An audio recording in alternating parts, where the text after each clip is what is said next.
महाराज श्री, कुछ लोग पूछते हैं कि मंत्र जाप करने से या भगवान का नाम लेने से पाप कैसे कटते हैं, इसे वैज्ञानिक आधार से बताइए। एक बार मेरे से एक लड़के ने सवाल किया, बोला महाराज हमें एक बात समझ में नहीं आती, आप लोग कहते हैं पूजा पाठ करो, मंत्र जपो, उससे कर्म कैसे कटेगा। जो आपका सवाल है उसने, उस लड़के ने, आपने तो थोड़ा सहेज कर बोला, उसने सीधे सीधे पूछ दिया, और ये मंच पे नहीं था, कमरे में था। बोला महाराज आप लोग बोलते इससे कर्म कटेगा, इसका लॉजिक क्या है। मैंने कहा देख भाई, ये सवाल आज से 50 बरस पहले पूछा गया होता तो शायद उसका उतना युक्त उत्तर नहीं होता, लेकिन तू आज पूछ रहा है तो मैं तुझे उत्तर दे रहा हूं। उसे जो उत्तर दिया मैं आपके प्रश्न के माध्यम से आज सबको बताना चाह रहा हूं, और वो इसलिए भी प्रासंगिक है कि आज सिद्ध चक्र की आराधना है, ये मंत्र जाप और पूजा पाठ की आराधना है जो हमारे जीवन में बदलाव लाती है।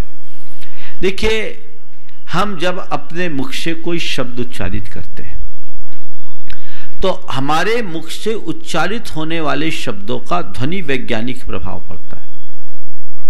उस ध्वनि के प्रभाव से जो ध्वनि की तरंगें उत्पन्न होती है वो हमारे मस्तिष्क के अल्फा तरंगों को सक्रिय करती है, और उसके प्रभाव से हमारी पिट्यूटरी ग्लैंड और आपके जाकर एड्रिनल ग्रंथि, जो अंतःस्रावी ग्रंथियां हैं, इनके स्राव में परिवर्तन होता है। उनके परिवर्तन से हमारे मन में एक अलग प्रकार का अहोभाव होता है, जिसे हम कह सकते हैं भाव विशुद्धि। और जब भाव विशुद्धि होगी तो कर्म अपने आप गलेंगे। एक किर्लियन थेरेपी है, रूस में रुडॉल्फ किर्ल और किर्लियन नाम के दो वैज्ञानिकों ने एक खोज की, लगभग आज से 40 वर्ष पहले। उन्होंने पानी पर प्रयोग किया, इसे थोड़ा गंभीरता से समझना, कुछ विस्तार से बोलूंगा मैं। पानी पर प्रयोग किया, 3 तरह का पानी, एक साधारण जल, एक सकारात्मक भावनाओं से भरे हुए व्यक्ति के हाथ का जल, और तीसरा नकारात्मक भावों से भरे हुए व्यक्ति के हाथ का जल।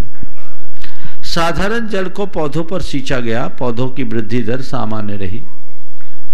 सकारात्मक भावनाओं से भरे हुए व्यक्ति के हाथ का जल जब पौधों पर सींचा गया तो पौधों में 200% ग्रोथ हुई, और नकारात्मक भावनाओं से भरे हुए व्यक्ति के हाथ के जल को जब पानी पर पौधों पर सींचा गया तो वो पानी उनके लिए एसिड का काम कर दिया, पौधे जलने लगे। एक लंबे प्रयोग के बाद ये निष्कर्ष निकला कि मनुष्य की भावनाओं का बड़ा प्रभाव पड़ता है।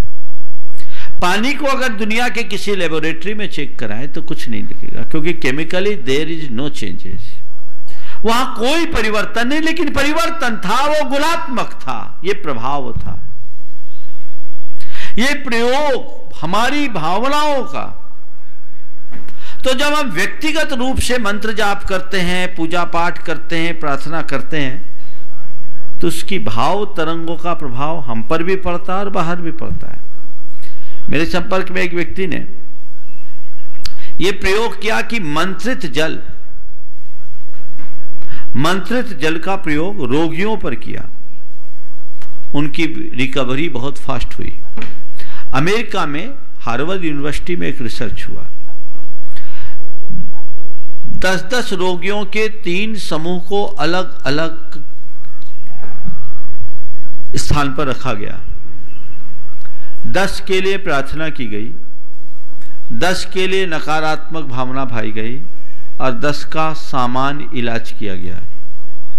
जिनके लिए प्रार्थना की गई उनकी रोग की रिकवरी बहुत फास्ट हुई, जिनके लिए नकारात्मक भावना भाई गई उनकी बीमारी और बढ़ गई, और जिनका नॉर्मल ट्रीटमेंट था उनकी रिकवरी सामान्य रही। सबसे चौंकाने वाली बात उसमें यह थी कि जो लोग प्रार्थना कर रहे थे उन्हें यह पता नहीं था कि हम किसके लिए प्रार्थना कर रहे हैं, और जिनके लिए प्रार्थना की जा रही थी उन्हें भी ये नहीं पता था कि हमारे लिए कोई प्रार्थना कर रहा है। लेकिन उनके द्वारा छोड़े जाने वाले इन शुभ विचारों की तरंगों का एक चमत्कार था कि उन लोगों पर ऐसा असर पड़ा। इसका यह परिणाम है कि अमेरिका में 125 मेडिकल यूनिवर्सिटीज हैं। ये 10 साल पुरानी बात बता रहा हूं, जो रिपोर्ट मैंने पढ़ी। उस समय 125 मेडिकल यूनिवर्सिटीज थे, उनमें से 85 में प्रार्थना को रखा गया। और अब तो डॉक्टर भी प्रार्थना अपने प्रिस्क्रिप्शन के साथ लिखने लगे। तो ये प्रभाव है, इसका असर पड़ता है। हम इन्हें समझे तो इससे भावनात्मक प्रभाव पड़ता है, ध्वनि वैज्ञानिक असर पड़ता है। इसलिए जब कभी भी मंत्र जाप आदि का काम हो, हमें इनका प्रयोग करना चाहिए। और इसमें भी एक विशेष बात, हम व्यक्तिगत रूप से जब कोई पूजा पाठ करते तब, और सामूहिक रूप से करते हैं तब कई गुना अंतर हो जाता है। हम जब व्यक्तिगत रूप से करते हैं तो हो सकता है हमारे भावों की फ्रीक्वेंसी उतनी अधिक ना हो, पर ऐसे जब सामूहिक रूप से करते हैं तो उसका प्रभाव और अधिक होता है, पूरे वातावरण को बदलने में वो कारण बन सकता है। तो उससे हमारे कर्म कटते हैं, हमारे स्वास्थ्य के लिए भी वो सहायक बन सकता है, स्वास्थ्य की शुद्धि में भी वो एक अच्छा निमित्त बनता है। हमें इन दोनों बातों को ध्यान में रख करके चलना चाहिए। तो आपने पूछा है नाम लेने से कर्म कैसे करते हैं, विशुद्धि बढ़ती कि नहीं? बोलो आप एक बात बोलो, भगवान का नाम छोड़ो, आप किसी का भी नाम लेते हो, आप अपने किसी प्रिय का नाम लेते हो तब के भाव में, और किसी दुश्मन का नाम लेते हो तब के भाव में एक रूपता रहती क्या? बोलो, माइक पे बोलो ना। हाँ, मेरा कोई दुश्मन नहीं, अच्छी बात है, लेकिन जिसका दुश्मन, अच्छा, बहुत अच्छी बात है। किसी प्रिय से बात करते समय भाव अलग होता है और दुश्मन से बात करते समय अलग भाव होता है। और छोड़ो, अपनी माँ से बात करते समय और माँ के समवयस्क किसी दूसरी स्त्री की से माँ बात करते समय, दोनों को माँ बोल रहे हैं, माता बोल रहे हैं, अंतर आता है? आता है। ये तो अनुभव है। अपनी माँ से माँ बोलोगे और माँ के समवयस्क दूसरी स्त्री के साथ माँ बोलोगे, दोनों में भावों में अंतर आता है? आता है। क्यों? इसका मतलब शब्दों से हमारे भावों का संबंध है, टोन में भी अंतर आ जाता है। तो जब हम मंत्र जपते, भगवान को नाम लेकर के करते हैं, हमारे हृदय में भावों की विशुद्धि बढ़ती है। कर्म क्यों नहीं कटेंगे? कटना ही पड़ेगा। इससे हमारे कर्म कटते हैं और उसी के अनुरूप हम आगे बढ़ सकते हैं। इसलिए खूब विशुद्धि बढ़ाइए, सारे कर्म काट लीजिए, जीवन धन्य होगा।